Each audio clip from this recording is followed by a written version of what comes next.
Parigi RTC ఉద్యోగస్తులు తమ వివిధ డిమాండ్ల సాధన కోసం నిర్వహించిన ధర్నా విజయవంతమైంది. ప్రభుత్వం సానుకూలంగా స్పందించి ఆర్టీసీని ప్రభుత్వంలో విలీనం చేయడం, యూనియన్ ఎన్నికలు నిర్వహించడం, పీఆర్సీ అమలు చేయడం సహా మొత్తం 29 డిమాండ్లను అనుకూలంగా పరిష్కరించేందుకు ఒప్పుకుంది.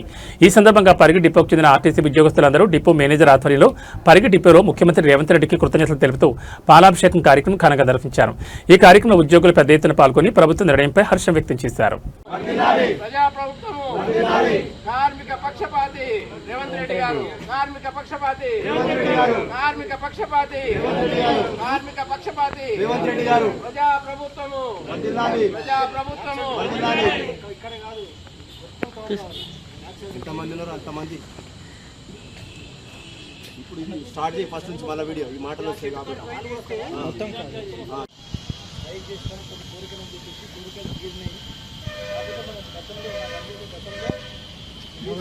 చాలా అభిషేకం చేసాం. ఏం చేసినా అప్పుడు మధ్య అసలు మర్చిపోయిన అభిషేకాల గురించి అంతేనా కాదా? కాబట్టి మనం ఏది చేద్దాం మన మంచిగా అని చెప్పేసి మనకు అనుకునే ఇచ్చేసింది. కాబట్టి ఒకసారి సీఎం అంటే సీఎం పవర్ఫుల్ తెలుసు కాబట్టి అని ఒకసారి మనస్ఫూర్తి మన డిపోల్ తరఫున పాలాభిషేకం చెప్పి చేద్దామని చెప్పి ఇది చేస్తున్నాం.